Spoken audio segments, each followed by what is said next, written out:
Production, manufacturing, yeah. Big. Busy. Hong Kong. Chinese food. Economy. I think kind of trade, lots of things coming over here. Steelworks. It's a good place to do research. What do you think about Chinese people?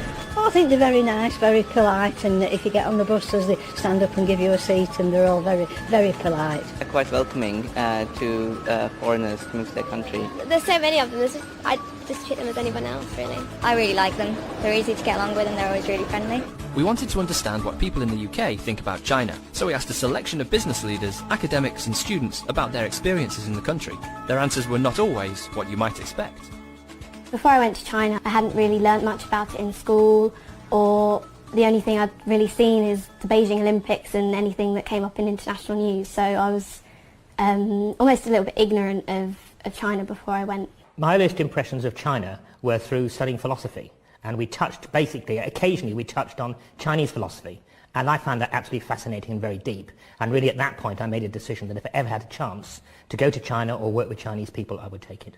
When I visited Shanghai, and I travelled by taxi from the airport to the city centre for about, I don't know, 50 kilometres, and it was built up the whole way with big tall skyscrapers, tower blocks, so I was absolutely shocked by the size of it.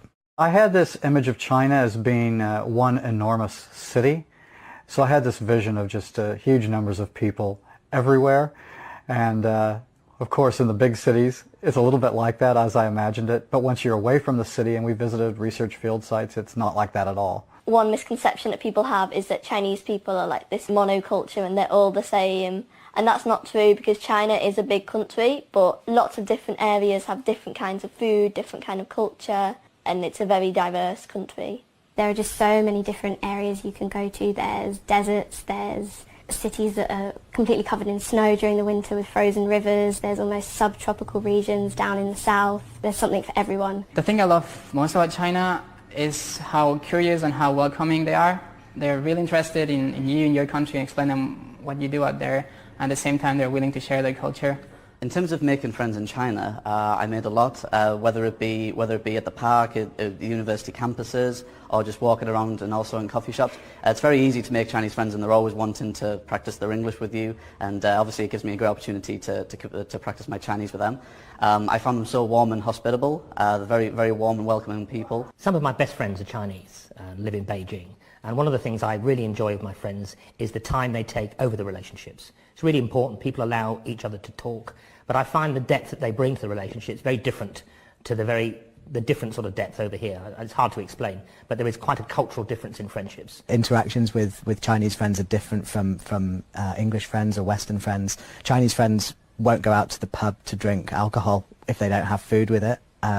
So social interactions are very different. If you do make some Chinese friends, even though there may always be a barrier there, they can still open up the culture to you a bit and take you to places. Like my friend took me to an amazing hot pot place and various hidden places, the things that normal Chinese people do.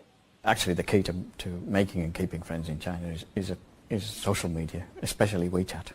WeChat is a social media system which is prolific in China, and everyone uses it, and it allows me to keep friendships in China while I'm here in the UK. And because it's a communist country, I had this idea that maybe it would be a little bit behind technologically speaking, but when I got there I realised that young people are just as much obsessed with their phones as I am, and the internet culture is just as strong, if not stronger in China than it is in this country. So I think how the modernity of China really surprised me when I got there.